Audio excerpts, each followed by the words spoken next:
Today's podcast is brought to you by Visa. With the capacity to process over 65,000 transaction messages every second, Visa has been bringing innovations to the way we pay for over 60 years. Imagine a world where, instead of just tapping to pay with Visa, you had to wait for everyone in front of you to cut a check. Everywhere you went. Imagine how much fun it'd be trying to track down your cousin in Milwaukee for league dues. That's why Visa's vision is to be the best way to pay and be paid everywhere, so you won't have to. Whatever your goals are, Visa makes paying fast and easy. The only thing left to figure out is, where would you like to be? Visa, everywhere you want to be.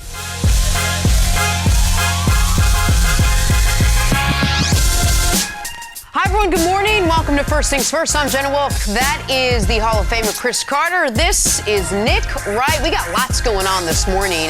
The undefeated Patriots got a new wide receiver, which made Tom Brady a very happy man yesterday. Meanwhile, the undefeated Niners, not to be outdone, they went out and got themselves a new wide receiver as well. How high is their ceiling now? We'll discuss that. And Chris Bosh will be in studio to discuss the NBA's opening night last night, and that is where we start this morning. What an opening night it was. LeBron and the Lakers taking on Kawhi and the Clippers, and the King struck early. The fadeaway over the claw, 2 of his 18 points on the night. How about new Laker Anthony Davis getting in the mix? The Brow finishing with 25 and 10. But none of it matched what Kawhi did. The reigning Finals MVP came out strong, he came out focused, and he came out on fire after missing his first 2 shots. Kawhi finished with a game-high 30 points, to go along with 6 rebounds and 5 assists. Clippers go on to win 112-102. Here is Kawhi Leonard after the game. You see what they did last year. They was an 8 seed, 7 seed playoff team. These guys fight. They fight hard every single night. And, just because I'm here or Paul's here, we're not going to stop. What happened in this game last night? Well, on the Clippers side of things, it looked a hell of a lot like the Clippers of last year, but just with a league MVP caliber player in Kawhi Leonard, who last night, you tweeted it after the first half, seeing it was true after the second half as well, was the best player on the court last night. Mm-hmm. He was sensational. The Clippers' bench mob was great. Their defense was very good. And Kawhi, particularly in that marvelous second quarter, was hitting difficult shot after difficult shot, mid-range shot after mid-range shot. Didn't really matter what the defense was. That was the Clippers side of things. To me, that is a lot more standard, if you will, than what we saw from the Lakers. Because what you saw from the Lakers, they can say it's one game, and it is one game, and it is early, and they do have to gel. All that's true. What you saw from the Lakers, though, was much more concerning in this regard. The Lakers have one path to being the team they're supposed to be, the team they can be. And that path is having 2 of the 8 best players in the world, Anthony Davis and LeBron James. And last night, LeBron James did not look like that, did not play like that, and he was careless with the ball, he was inefficient from the field, he was almost non-existent in the second half. And the reality for LA is, if LeBron is not still an all-NBA, top 8 league MVP candidate guy, then they don't have any path to getting to where they want to get to. You don't want to overreact to one game, and you don't want to overreact to Anthony Davis being a little non-existent in the second half, losing to the Clippers even though they didn't have their second best player. But that was a poor showing by the Lakers, most notably LeBron, and an excellent job by the Clippers, without their second best player, Paul George. Yeah, I think we have to be careful as far as the NBA, Jenna. We're seeing player movement like never before. LeBron talked about the new NBA is back. That's with the duos compared to what we've seen as far as people teaming up since he's went to Miami, as far as 3 players, star players being on one team. So 43.6% of all the players in the league, player movement, new players. So LeBron has always gotten off to a slow start. So I can understand what you're saying in last night's game, but every time he's transitioned, and I know this is his second year with the Lakers, but this team is transitioning. To getting this team to where they are, him and AD have not spent a lot of time. To me, AD got physically a little bit tired. He got worn out. Yeah. They tried to run the offense to him at the beginning of the game, and it was exciting. He is a monster, but it's the first game of the season. He's not in conditioning to be able to have that type of workload. So, for me, great win by the Clippers. They played closer to the style for which they played. Their bench contributed 60 points, right? Yes. And they averaged 50 last year. They were the only NBA team last season to average 50. So to say that we were surprised, no, we can't say we're surprised. But as good as this Clipper team without Paul George, that to me was the overall surprise. The 60-19 was the bench scoring in this game. And understand, of course, the Lakers without Kuzma, who's going to be part of, I think in the beginning, their bench scoring. But Frank Vogel also... Kuzma and Rondo. And Rondo. And the reason I bring up Kuzma is because Kuzma, I think, is going to be their leading scorer off the bench. Rondo more of a facilitator off the bench. But this is where the Clippers, to me, are vulnerable, is as great as they are defensively, they do not have a real rim protector. Montrezl Harrell is a hell of a player, but given his size, he's not a rim protector. You saw the Lakers and Anthony Davis taking advantage of that in the first half and totally unable to take advantage of it in the second half. And again, it is October 23rd. I am not going to overreact to any of this, but it is critically important for the Lakers that they get off to a good start given the way their schedule falls this year. And when we talk about the West being as jam-packed at the top as we think it's going to be, you're going to have 4 battles with the Clippers this year. You got one of them when they didn't have Paul George. You were up a dozen points instantly, and then aside from a flurry at the end of the third quarter, the Lakers never really played well from that moment forward. But the narrative around LeBron James coming into the season opener was he's had his longest offseason to rest. He finally has veterans around him. He doesn't have to spend the offseason even getting these guys to figure out how to play team basketball. You know, and he was in the right mindset because he almost handpicked who he sort of wanted on this team. Are you surprised that you didn't have the showing that you thought you'd get from LeBron? No, Jenna, because LeBron has gotten off 2 slow starts. The NBA, in trying to understand the players, it's a little more difficult for a player like LeBron because sometimes he's playing the power forward. Sometimes he's the 3. Sometimes he's the point guard. So facilitating, when do I try to put my thumbprint on the game, all those things are very, very difficult at the beginning. There are certain games LeBron will just say, I'm going to take over. Typically, he defers to his teammates. I'm going to try to get them involved. But I'm just going to say to the people, I know it's logical. LeBron James, 8 out of the last 9 years, he's played until the middle of June. So he had off June last year and off most of the spring. Oh, he's going to be fresher. You can't prove that. No one can prove that. People just saying, oh, he's going to be fresher. This dude's been in the league 17 years. There's a lot of tread on those tires. And us just automatically thinking, oh, because he was off in the playoffs, he's going to be fresher. To me, I don't subscribe to that theory because I don't believe it. And I know people cannot prove it. It sounds good when you say it. But when you really look at it, old is old. Well, fresh or not, what is definitely true is the turnovers, and he talked about it after the game. The turnovers, most notably in the second half, were unacceptable. Because it wasn't like he's going to the basket and gets a charging foul. That's a turnover. It was being too casual with the basketball, and you showed in the highlight the beautiful fadeaway jumper he hit to open the game. That's the only shot outside of 15 feet he hit the whole night. So his shot was a little off. He was casual with the basketball. And the Clippers, listen, Kawhi's obviously their best player, and when Paul George comes back, he will be their best player. But this team takes on the personality of Patrick Beverley, and it has for a couple of years now. Beverley is an absolute menace, and you saw that infectious energy throughout the rest of that Clippers team once again, like you did last year in the playoff series against scrappy the Warriors. And Love Patrick Beverley. He is scrappy. But I got to give credit to Doc Rivers. Every Doc Rivers team plays like Patrick Beverley. Now, it's a perfect match. Yes. Patrick Beverley, and he's got the backup. All right? Because you can be as tough as you want to if you don't have like-minded people, like-minded organizations. So Patrick Beverley probably is feeling more empowered than ever before in his career. And their roles, they don't change that much. That's why Kawhi or Paul George was such a great fit for the Clippers. Their other players just do exactly what you were doing. They got those 60 points off the bench. That's what they've been doing the last couple of years. Hey guys, Nick Wright here to talk about Lightstream credit card bills. Every month you get them with multiple payments and multiple due dates. Wouldn't it be easier to just have one payment at a lower rate? Well, you can with a credit card consolidation loan from my friends at Lightstream.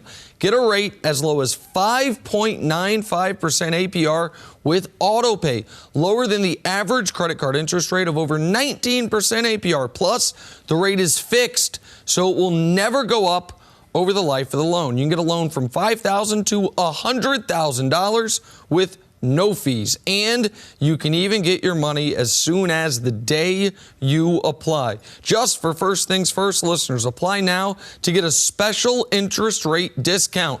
The only way to get this discount is to go to lightstream.com/FTF. That's lightstream.com/FTF. Of course, subject to credit approval, rate includes 0.50% auto pay discount. Terms and conditions apply, and offers are subject to change without notice. Visit lightstream.com/FTF for more information. San Francisco 49ers are off to an impressive 6-0 start with a defense giving up under 11 points per game and a quarterback quietly playing some good football. Their weakness, though, has been at wide receiver. That until yesterday when the Niners sent a third and a fourth-round pick to Denver for Pro Bowl wideout Emmanuel Sanders and a fifth-rounder. Jimmy G needed a target. It appears he now has one. So, Cris Carter, what'd you make of this trade for the 49ers? The 49ers had to make a trade. They've been looking at wide receivers the last couple years, haven't pulled the trigger on any of those. We thought about a year ago that they would look into OBJ, bringing him to San Francisco with this young team, because we knew they had potential defensively. Offensively, Jimmy Garoppolo, we didn't know enough about him, but they still didn't have a marquee receiver. Now, for them, the reason how they've been able to survive is by a dominant running game and George Kittle's. George Kittle is the second best tight end that we have in pro football, and he's probably one of the most underrated guys that we have. Coming out of Iowa, only a fifth-round pick in 2017, he has been sensational. Has unbelievable hands, has unbelievable speed. But everyone else that they have at wide receiver, you can go down the list from Debo Samuel. Debo Samuel, you got it. From Dante South Carolina. Pettis, Samuel is a project from South Carolina. He was a second-round pick. Pettis is a project who looked good last year, ended up being hurt a couple years ago, hadn't been able to get back to full speed. And if you look at Marquise Goodwin, he was running in the Olympics. Track star. I mean, he's got blazing speed. All these guys are a little undersized. All these guys have speed and quickness. They don't have an NFL receiver, a professional route runner, and that's what Emmanuel Sanders is. If you look at offensively what they do, they run the ball, they force the defense into the middle of the field. Emmanuel Sanders is going to get more one-on-one coverage, free access off the line of scrimmage to be able to work, especially because he's a flanker. He plays to the same side of the offense as the tight end. Him and George Kittle, they should get real explosive real quick. Explain that to the audience if you would, see, because I think people hear you say how their wide receiver room is not very good, and then Sanders gets there and they think, well, he's going to get all the attention of the defense. Why is he going to get? Because how they play football. They're going to make everyone be in the middle of the field. You have to play with 7 or 8 in the box. You can only play a couple coverages. You got to respect the run. You can play 3. You can play cover 1. You can play 0. Emmanuel Sanders has been double covered. He's been a lot of cover 2. He's played in prolific offenses there in Denver, so he is a great match. Now, he's not a wide receiver without an ego, but he's at the stage of his career, all he wants to do is win. He's made a lot of money, so he's a good fit with this young receiving group in that locker room, because all the other receivers, and until Emmanuel Sanders came there, their best receiver is Jalen Hurd. He was a running back from Tennessee that they converted to wide receiver, and he's scheduled to come off injured reserve in a couple weeks. So big move by John Lynch, getting a wide receiver that's not overpriced, still has a couple years left, and would be very, very good in their locker room with a very, very young football team. So I want to talk about Emmanuel Sanders first and then the Niners. With Sanders, he's 32 years old, and you wonder if the statistical decline the last few years is a product of a player, 10 years into the league who's all of a sudden getting close to the end, or is a product of the absolutely abysmal quarterback play that we've seen in Denver up to and including the final year of Peyton Manning, when it was Peyton Manning and Brock Osweiler, because the last year Emmanuel had really good quarterback play. He was a Pro Bowl caliber player. Now, that also was age-wise when he should be in the prime years of his career. So that is yet to be seen. For the Niners, Richard Sherman talking about don't jump on the bandwagon. The thing that has prevented me from jumping on the undefeated Niners bandwagon is their lack of potency in the passing game. Every other aspect of their team, to me, is A- or above. Even with injuries on their offensive line, they have a dominant offensive line. They were up until recently averaging, they went through a stretch where they're averaging 200 yards rushing per game over a month of football. We know how good that defense is, and I think Kyle Shanahan is a hell of a play caller and a really good coach. Problem is, Jimmy G hasn't been very good, and the passing game hasn't been very good. How much of Jimmy G's lack of effectiveness has been all he has is the tight end to throw to? Now we'll get a little bit more of this information.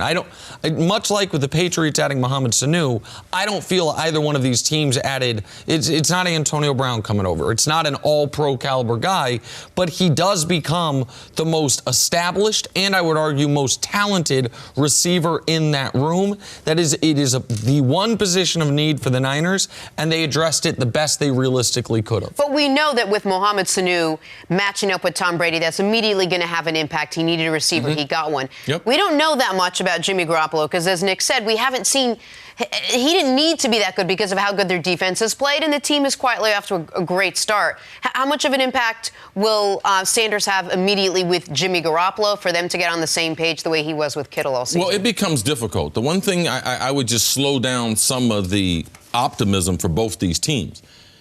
In New England, Josh McDaniel, Tom Brady, they have one of the most sophisticated offenses in the league. It's going to take some time. We talked about yesterday how, yes, both of these guys, they're professionals. Both of them are great locker room guys. Both of them play a variety of positions.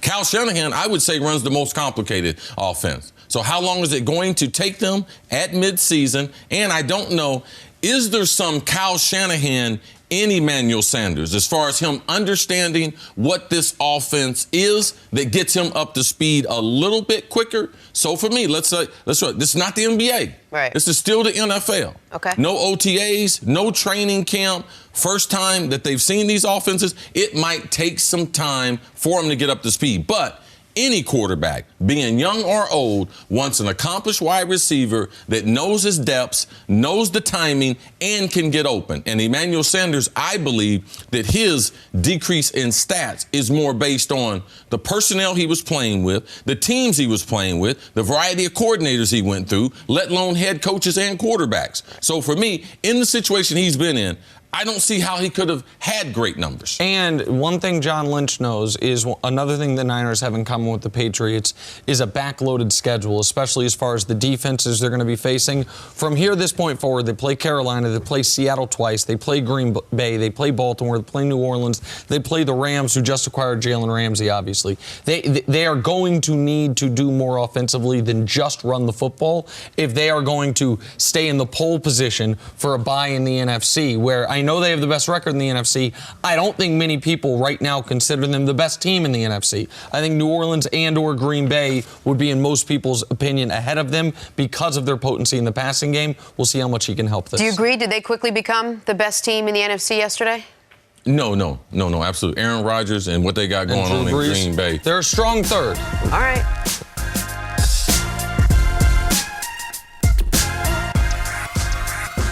A year ago, the Cowboys made a blockbuster trade, Pro Bowl wideout Amari Cooper for a first-round pick. Well, at the time, there was some question as to whether they gave up too much for Cooper. But Cooper has more than earned his worth on this team, and Jerry Jones knows it, which is why he doesn't think the team needs to make another big move this season. See, you agree with Jerry? Do the Cowboys have enough to go the distance as currently constructed, obviously, if they all stay healthy? Well, they don't have the flexibility to even try to maneuver to get another player. They've been positioning themselves for a run right now. You're right. A year ago, they made the trade to be able to make them have a run to last year. And that's why they had high expectations on this season. But to them, it's about health and their players that they have. And they have a bunch of young players playing to the level that they're capable of playing. DeMarcus Lawrence playing to the level you played at last week. Now, I know you're coming off season shoulder surgery, but they're paying you a lot of money. You're making more money than Ezekiel Elliott. A hell of a lot more than Dak Prescott. Yeah, about 20 times. And you ain't even getting no type of criticism. So, typically, when teams aren't playing well, we miss it a lot as far as not criticizing the players. The film would say Dallas has a lot of good players that are not playing up to their capabilities. That's, to me, if they reach their potential or get back to where they were last year, I believe that this Dallas Cowboys is talented enough to challenge anyone we have in the league. We know Dak at some point, we don't know when that point is, going to get a new deal, right? They, in theory, also would like to bring back Byron Jones. They've already re-signed Lyle Collins. Zeke, you mentioned DeMarcus Lawrence. The Cowboys now, they're done with the flashy big of trades or off-season acquisitions. Now they're going to have to supplement their roster through what you would trade away, your draft picks. They need cheap, young labor, essentially, because they're going to be such a top-heavy roster. So this is the right messaging point, and it's the right, it's accurate information. There is no great trade for the Cowboys for them to make, because unlike a team like New Orleans this year or the Patriots, where you've got a quarterback whose time horizon is coming soon to a close, they want to be able to compete not only this year, but over the life of whatever contract Dak gets, over the life of whatever contract Zeke gets. Now, are they good enough? I said on Monday, and I'll say it again, I think the Cowboys win fully healthy. When their frontline guys are all out there or almost all out there, they can compete with anybody. Their problem has been lack of depth and lack of ability to, when one of those key ingredients is out, to still operate at even close to the level they need to. We saw them, with a couple guys out, lose to the Jets. We then saw what the Jets looked like, same team, a week later against the Patriots. That's concerning for Dallas. They can go that hot, that cold, depending on whether their tackles are out there or not, as you saw them against the Jets versus against the Eagles. And it's not just that the team struggles when one of them is out. We see that Dak also struggles when his wide receiver is out, when his running back is out, when his left tackle is out. And there are certain things he needs for him to seemingly play at an optimum level. I think that is something that's concerning. Is there a unit on this Dallas Cowboys team that you see as a weakness, where if they had the ability, they could bolster? Well, their tight ends. Their tight ends are the weakest unit. They don't have any speed at tight end, and they become very, very predictable as far as what the skill level. Their second weakest position happens to be where they have the most resources. That's the offensive line. The wide receiving core has improved a great deal, but they haven't been consistent. Michael Gallup, after a first good game, good starting week, gets injured in week number 2. He's been inconsistent. Cobb's been injured. They've been pushed where Tavon Austin has to play more snaps. That last play, they were going for a 2-point conversion against the Jets. You got Witten, Tavon Austin, Ezekiel Elliott. Those were the main receivers in a tripod. To the right, in the slot, and Ezekiel Elliott to the left in the slot. Like, that's not a lot of firepower. So the offensive line, they spent a lot of money on. They haven't played to their potential. And when you have 2 tackles out, it's going to affect your quarterback. Tom Brady missing offensive linemen. It's affected him. Any quarterback, the number one way to affect him is that offensive line not be able to block. So this is not just a Dak issue. This is around the league. Kirk Cousins, when did he have problems? When that offensive line wouldn't protect for him. So I would say this offensive line, it's really key, because they affect Dak more than anything else. We see Amari Cooper, he's healthy. Zeke had his best game last week. Right. They should be ready to take that next step as an offense.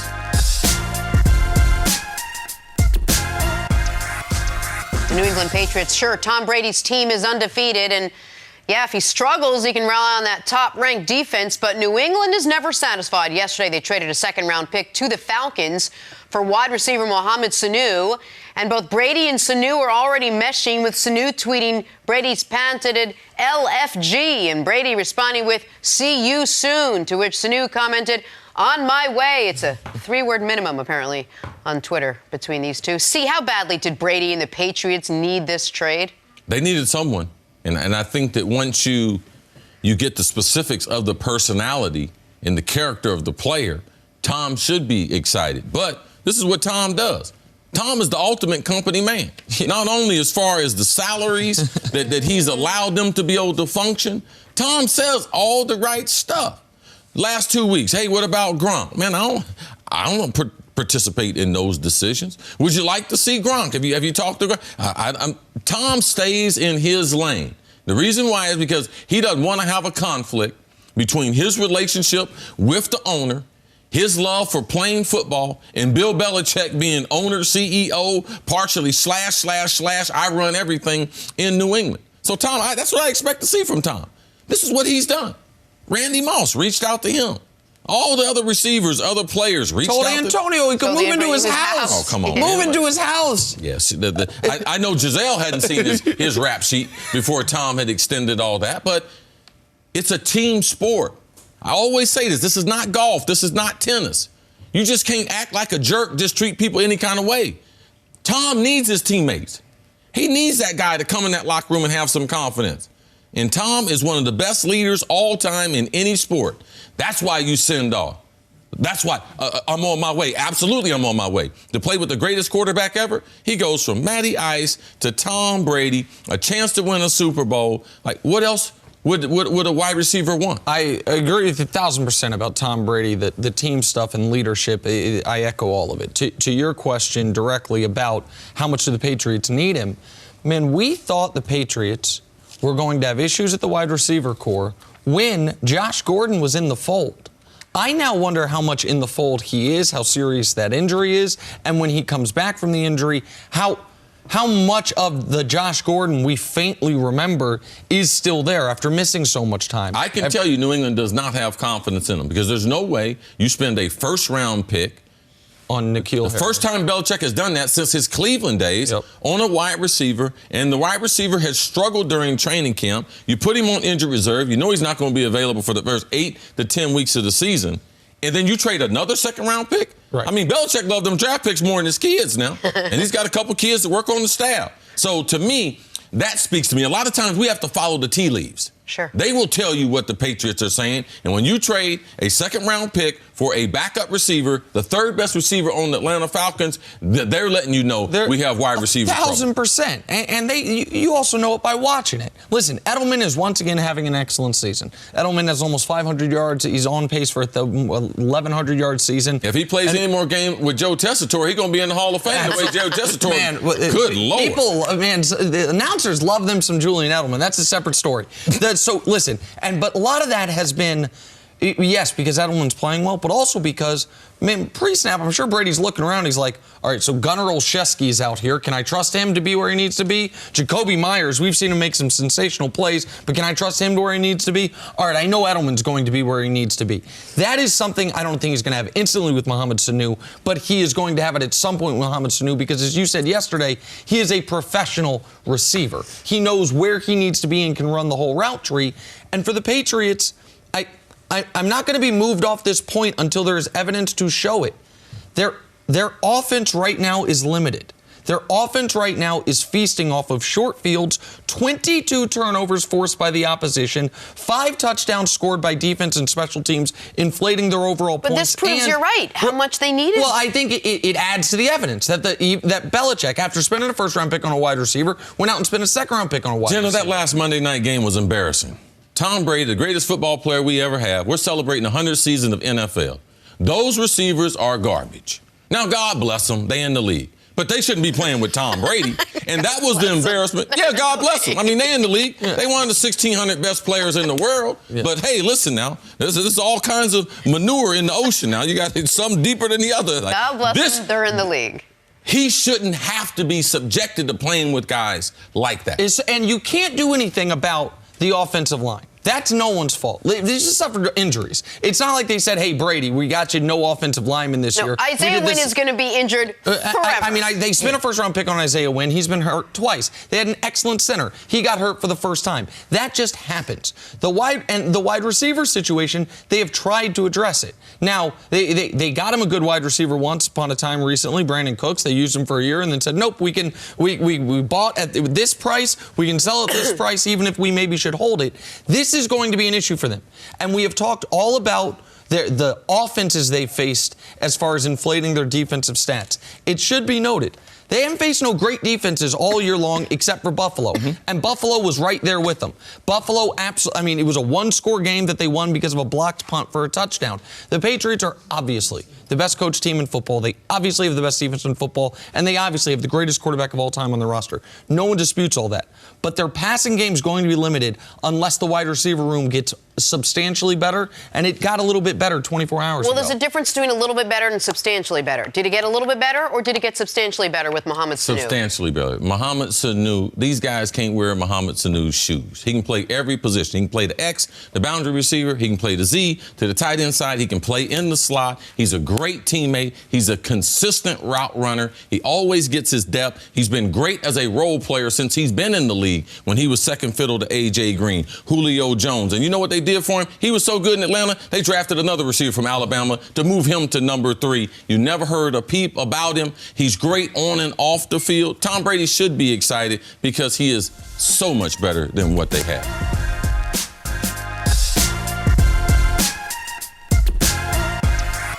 Here, first things first, having a good time with 2-time NBA champ and 11-time All-Star Chris Bosh. Good morning, Chris. Good morning. Proud to announce something, by the way. Go for it. Chris Bosh officially now friend of the show. Third appearance makes you officially friend of the show. Okay. So not just Hall of Fame guest. I didn't even know. I thought we can just say friend of the show, Chris Bosh. Good to see you. All right, great. That's awesome. New thing to the title. That's awesome. Beautiful. Love it. All right, let's talk some NBA opening night. Chris Bosh, friend of the show. What was the key to the Clippers' win last night? I mean, I'm going to say the bench. 60-19. 60-19. Outscored them.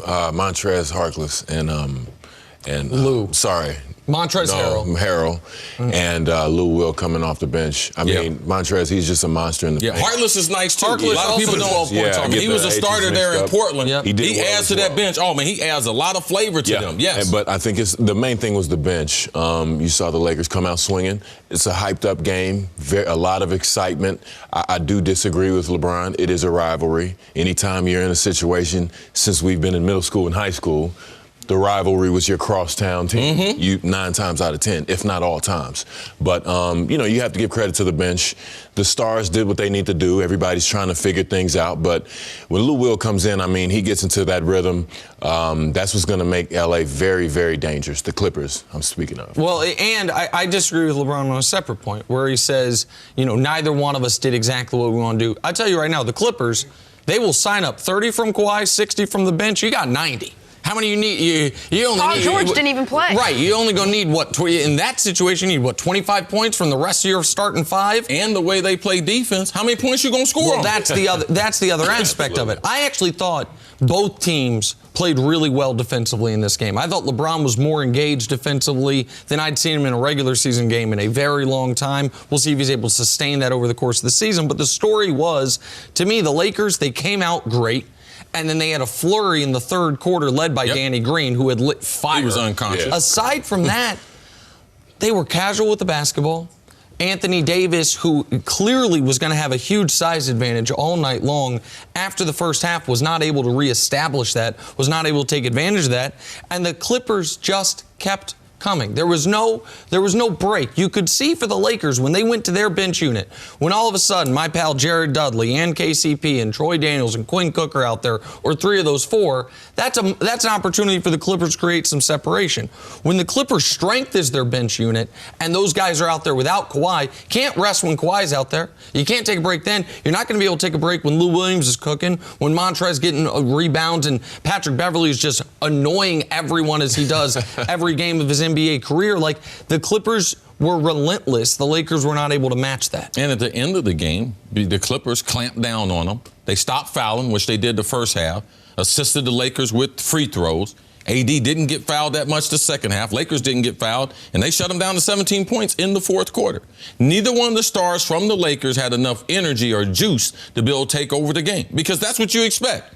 We're going to lob. Let's get to the fourth quarter. One of you guys take over the game. Typically, Bron could do it. Last night, he didn't do it. And to me, AD typically, especially post play is more taxing on your body than perimeter play. So you could see them throwing the ball into him in the first 2 quarters. He was gassed at halftime. All that posting up, all that wrestling. So for me, I believe that part, at the end of the games, he will be in condition and be ready to handle that. So to me, how you close out these games. The game was very, very even. This is going to be a rivalry. Even before LeBron James, he's going to be late to get there, but it is going to be a rivalry. I guess LeBron feels like he controls everything. It's not a rivalry until I say so. Right. Oh, okay. Okay, yeah. There was a lot of intensity for these two teams to be meeting the first night of the season, and neither one of them repeating champions. Lakers hadn't been in the playoffs in a minute. All right, Chris, so let's talk about and stay with the Clippers for a second. How good, after what you saw last night, could this team be once Paul George gets back? I mean, the goal should be NBA championship for these guys. I mean, if you look at it from top to bottom, they're well coached. Their staff is great. They've got great ownership. Steve Ballmer has been very, very vocal in his ambitions to win. They've got two superstars, Without putting too much pressure on one of those superstars who will be coming back. Well, I mean, clearly.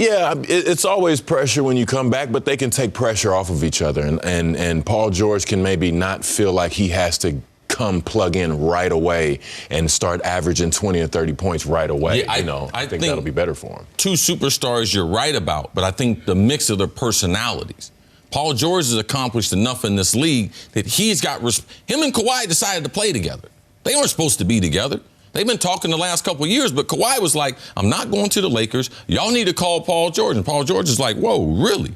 That's the first time out publicly that someone said they wanted Paul George. LeBron wanted him in Cleveland, but they couldn't get him from the Pacers. So for me, with a shoulder injury, the type of player Paul George is, you know what he's going to be able to do the first game? Lock someone up. You think they couldn't have needed that last night? His three-point shooting, he adds length to their offense. So to me, their personalities. If either one of these guys was coming back from an injury because they are the two superstars with less ego than the other groups of superstars that we have, because every player does have some ego. So I'm confident that they will gel quicker.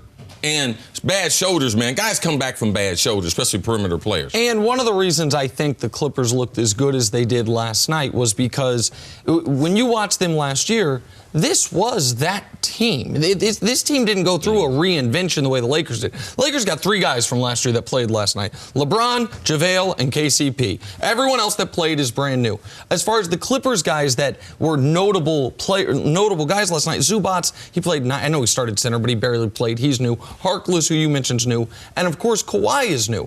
But what you inserted in Kawhi was a zero maintenance superstar who's going to take over a scoring load and be the best defender on the court at almost all times. So everyone else knows how to play with each other. Montrezl Harrell and Lou Williams know how to be the leaders of one of the best bench units in basketball, because that's what they were last year. And to me, you saw some of that familiarity last night with the Clippers, and that will serve them well even when they add another piece, of course, Paul George, in a month or so. Yeah, they'll be pretty good. I think they'll be.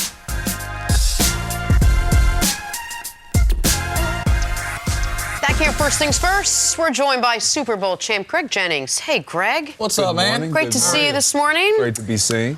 We are talking MVP odds in the NFL. According to Fox Bet, Greg, Aaron Rodgers and Russell Wilson are now tied as favorites at plus 275 to take home the MVP honors. Both quarterbacks have carried their teams to great respective starts this season. That means odd man out becomes Patty Mahomes. Who's better bet to win MVP, Rodgers or Wilson? If I'm betting, I'm going with Aaron Rodgers. I like what he's been able to do. Team has a better record, and he's doing it with not his number one guy. They've established a running game. He's entering into this season with a new head coach, new system. All these odds were kind of against whether or not it would work, or I shouldn't even say the odds. Myself and others probably questioned or had questions about whether the relationship would work, and it's working phenomenally, and it's all predicated on his demeanor, his posture towards everything, and it's been unbelievable. His stats that he's putting up, the 2 interceptions that he has on the stat sheet, they really don't even belong to him. He had the one against Philly that got tipped at the goal line. He had the one against Detroit that got dropped and then intercepted. At the goal line. At the goal line. Hit the dude in the face, man. Yeah, so, I mean, he would be interceptless if it weren't for those two. And the way he's throwing the football right now, vintage Aaron Rodgers, what's been most impressive is he's not doing it in a manner of, I have to be everything for my team. Ad-libbing. Yes. Throwing on schedule. He's doing everything that Matt LaFleur could ever ask for him to do and more. I love what the defense is doing. They got to get better for him and not giving up the big plays, but I like Aaron Rodgers. Yeah, both of these quarterbacks, it's hard to be able to. How am I going down the stretch? Because it's based on how the team plays. Yes. I believe Aaron's going to have more help. And then with more help, he's got a more established running game. Even though Seattle has a more running culture, Aaron has the more talented running backs. I believe Aaron Jones can be a special player, continuing to use him in the passing game also. Devontae Adams is better than any receiver that Seattle and Russell Wilson will have. So I believe the defense in Green Bay is a lot better than the defense in Seattle. And those types of things right there lead to having the MVP type season. The slow start by Aaron Rodgers, offense being expanded through weeks 3 through week 7, you could start to see, oh, wow. And they're doing that without their best receiver. So for me, Aaron Rodgers is likely to get better.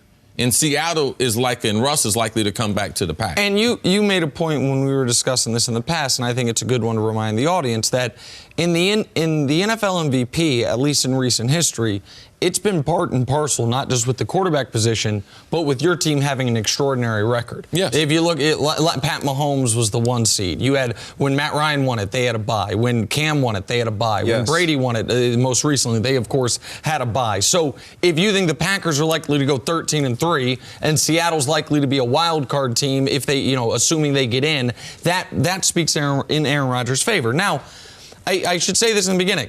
Before the year, I picked Aaron Rodgers to win the MVP. And I still think right now them being dead even is ridiculous.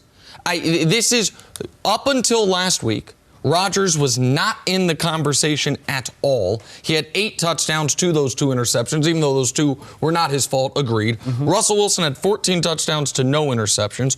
Up to last week, Russell Wilson, given the injury to Patrick Mahomes, was the runaway leader in this category. Now, Russell has his worst game of the year, his first bad game since last December. Aaron Rodgers has one of the best games of his career, and they're dead even. One week can erase the margin that Russ had built up over the first 6 weeks.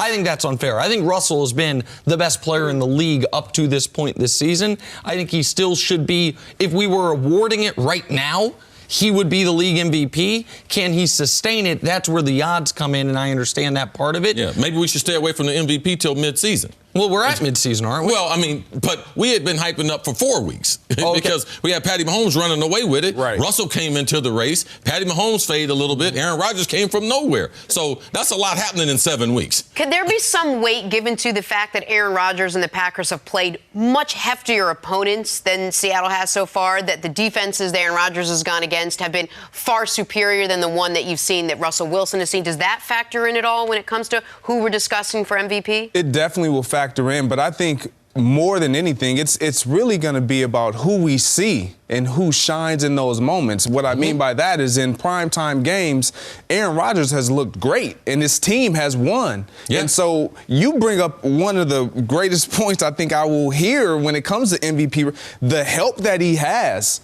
Going down the stretch, it's not always about the talent and the play of the individual, because obviously if you're in the MVP conversation, you're a great player. Yes. And so with your help that you can get and acquire from your roster, the guys that are on the field with you, that enhances your opportunity and your chances, to your point, going to the schedule as a team or the record as an overall team to better your chances and opportunity of winning an award like that. And that's why Rodgers and that's why Russell Wilson have a better chance than Patty Mahomes. It ain't based on the schedule, what they think they're going to do.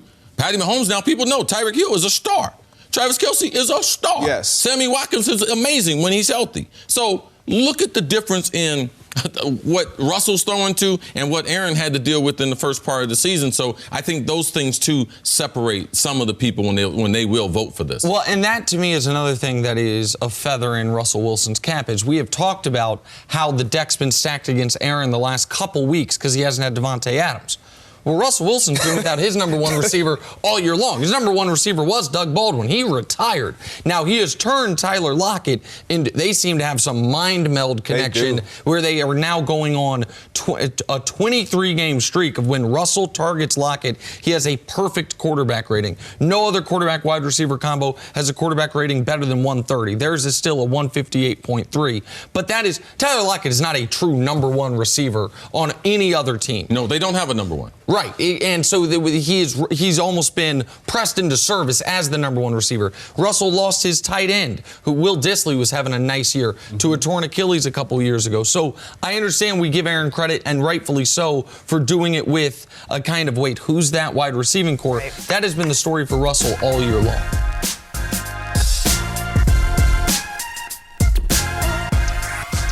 LeBron James, in his 17th season, the King finished with 18 points, 9 boards, 8 assists. His new teammate, Anthony Davis, showed up in Game 1. The Brow had 25 points, 10 boards, 5 assists. But the Lakers falling to Kawhi and the Clippers 112-102. Here is AD on playing with LeBron. We're both aggressive. And so sometimes we kind of like miss each other. You know, I missed him a couple times and he missed me. So just trying to figure it out, you know, knowing that we're going to draw a double team, knowing what everyone else is. When you got two guys who's willing passers, you know, it makes it a little bit easier. But, you know, we're still learning. You know, like I say, this is game 1, you know, of many. So we're going to look at the film and see what we can get better at and then work on it in practice and get ready for our next game. I think we all just assumed, at least I did, Anthony Davis is an incredible player. LeBron James is an incredible player. It'll take them less than a fraction of a nanosecond to put two great players together and vibe and make it work. But how long do you think it'll take for them to really gel and make it work as a team, Nick? Well, I mean, I think for them to reach their full potential, it's going to take a few months. It's going to take 40, 50 games together. For them to actually gel, I think they were gelling somewhat last night. I don't think last night was a function of these two guys not knowing how to play with each other. LeBron was careless with the basketball. Anthony Davis, to Chris's point, seemed to run out of steam a little bit. One of the reasons Anthony Davis doesn't want to play center is because of the exhaustion it is banging bodies every time. I told you that. Right. He ain't built for that. And it's not what he wants to do. And in the first half, because of how small the Clippers lineup was, even if he had another big man on the court, he was having center-like possessions with a bunch of post-ups, and you saw it wear on him to where he wasn't as effective late in the game. I don't think this was a LeBron and Anthony Davis failing to gel issue. LeBron didn't play well, independent of his teammates. But this was a bit of this Lakers team not yet fully gelling. You've got a totally new roster. Kentavious Caldwell-Pope and Kyle Kuzma are the only players who've been on this team longer than LeBron. LeBron got there 15 months ago.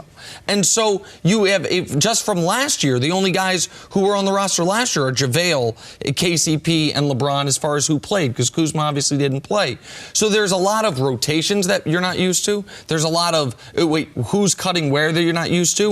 And I think that led to some of the turnovers. And I just think it was a sloppy, inefficient game from LeBron, which leads us to, are LeBron and Anthony Davis not gelling already? To me, that wasn't the story of what happened last night. Right. When we went into the season, when you analyze who the Clippers are, who the Lakers are, for what we know, on paper, we know the Clippers and their bench mob is going to be an issue for any team in the league. They have been a problem. Lou Williams, 6th man of the year 3 times. Yeah. Last year, back-to-back. So we know that any bench is going to have a problem. We thought that their bench was better than the Lakers, and that might give them an edge. If you thought that the superstars were even. Most people think that LeBron and AD do have the edge. This was 60-19. We're talking about AD, we're talking about LeBron, but when you have that much of a difference in bench scoring compared to your starters, like you're going to have an issue. Also, Dwight Howard, is he going to be able to score enough as a backup front court player? I believe they have enough shooting in the backcourt. I believe their guards and stuff. Rondo was out of this game, not from a scoring, but from a continuity standpoint. So those are the things that I would question. AD, he can't play the center extended minutes because when you play a post position, they allow you to get away with a lot of unnecessary physicality that they don't allow the perimeter players to get away with. That's one of the reasons, and that's what AD has communicated, why he doesn't like playing the 5. So regardless of what people think their basketball philosophy is, Giannis doesn't play 5 for a reason. I mean, he's tall enough, but he doesn't have the body for it. This is what's best for AD. It's best for him to play the power forward as much as possible because it makes him fresher at the end of the games. And when they needed someone to close out the game, LeBron was not fresh and AD was not fresh. So what is it then, Nick, if it's going to take 40, 50 games for the whole team actually to gel? What is it going to take for them to at least get out to the strong start, which you say they absolutely need to do? Oh, I think not playing the Clippers will help. I think LeBron not having 5 turnovers and what was he, 7 of 19 from the field. Made one shot beyond 15 feet. And it was very early in the game, a very difficult contested baseline fadeaway that I think we've shown in the highlights. To me, this Lakers team is not that complicated until we get to a 7-game series against a really good opponent where there's a lot of machinations. Who do you play? Who do you not? Who's in the rotation?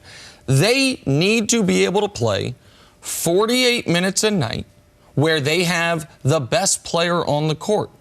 They had last night almost 0 minutes with the best player on the court, or I guess only 16 minutes, if you will, because when Kawhi was out there, he was the best guy throughout. Even when the second quarter, which was Anthony Davis's best quarter, Kawhi was superb in that quarter. LeBron was not even an all-star caliber player last night.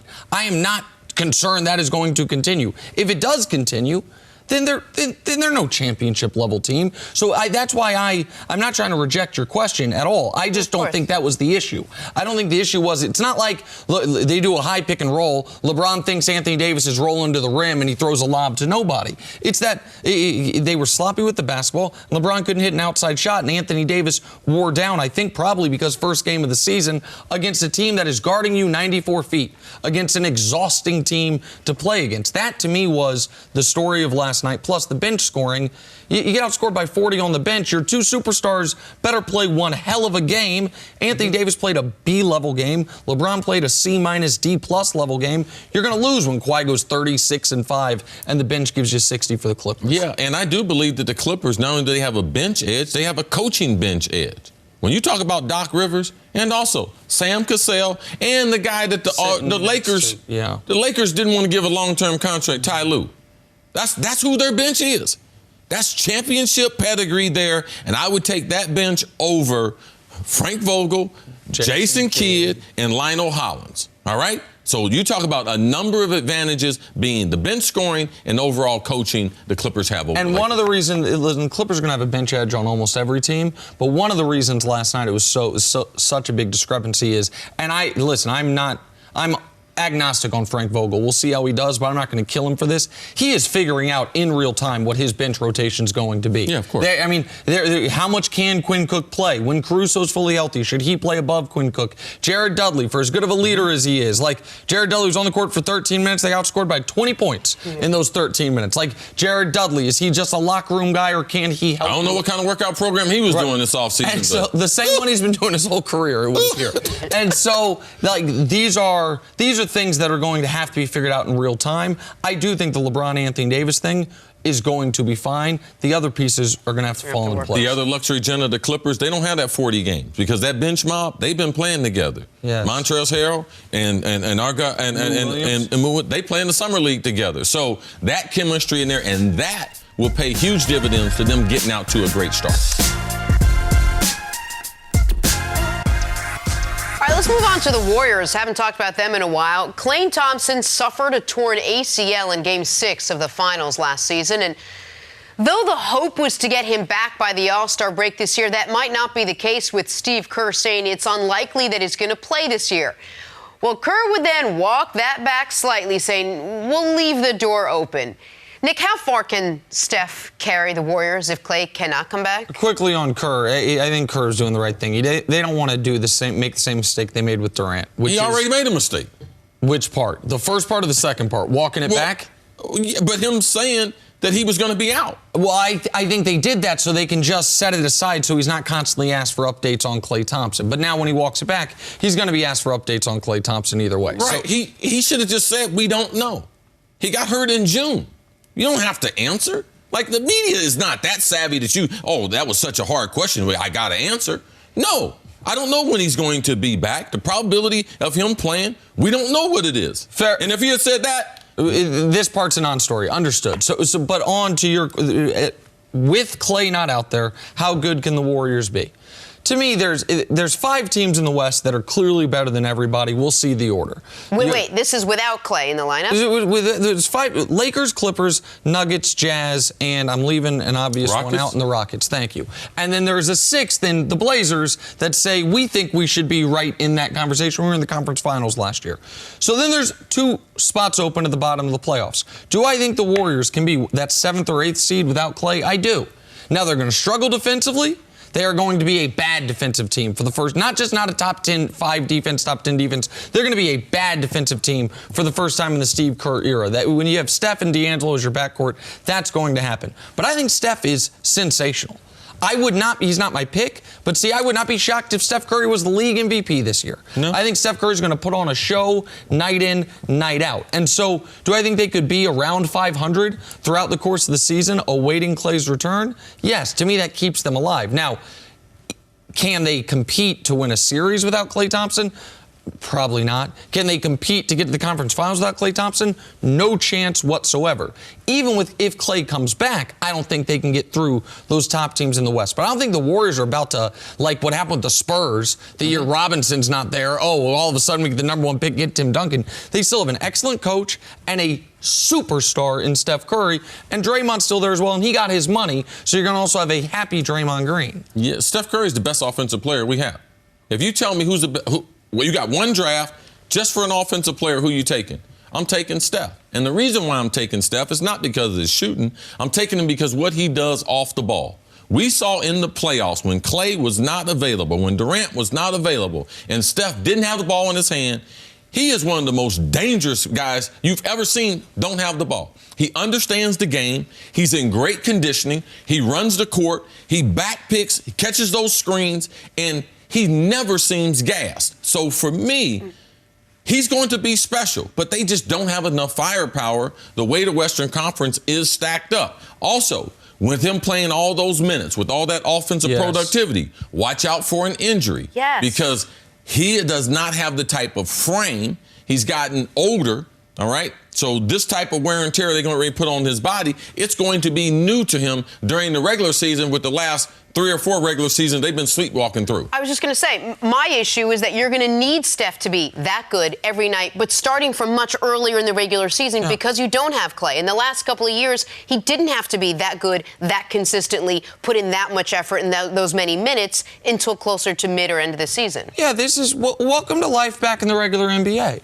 I mean, this is how it is. Like, nobody's been crying for James Harden. I know he has rust now. That, hey, man, every night you got to do this? Every night you got to go out there and be great. Yeah, man. Giannis, every night you got to do this? LeBron the first time in Cleveland or the second time in Cleveland? Yes. This is how it works in this league. And he's good enough for it. Now, my concern would have been with or without Klay. Steph and Draymond, 5 straight 100-game seasons. I know they didn't win the title last year, but they played the same amount of games as if they had won the title. 5 straight years in the finals. How does that wear and tear? We've only seen one guy do it, LeBron, and LeBron's built differently. So that's a legitimate concern. But what defenses won't be able to do, while I don't love the D'Angelo Russell fit defensively or long-term, what they won't be able to do with D'Angelo out there is what you saw be done to them in the NBA Finals when Klay and KD were out, which was, man, we're going to box and one you. We're gonna triangle and 2 you at times. We're going to just make sure Steph can do nothing because no one else threatens us. D'Angelo Russell's a good enough scorer that won't happen. And I do think Draymond getting his contract's important for this team as they're going through a bit of a transition period. Yes, watch a guy named Cris. He's really looked well in the preseason. He adds a little punch to center. See if they play him at power forward. He's also should take some of that scoring away. He's not going to get 20 points a game, but I believe when you look at their roster, if you look out there and be like, oh, who's that guy? I believe it's going to be Cris. Former top 10 pick out of Phoenix, one of the many top 10 picks of Phoenix that went away to be nothing. And Draymond came out and defended him, said, hey, you guys always blame the player. Sometimes it's the organization. They clearly are optimistic he can be a big factor for them. Thank you for listening to the First Things First podcast. Remember, leave us a review and tell us what you think. Subscribe to the podcast on Apple Podcasts and catch us on FS1 Monday through Friday, 6:30 a.m. Eastern. For Cris Carter and Nick Wright, I'm Jenna Wolfe. So long, everybody.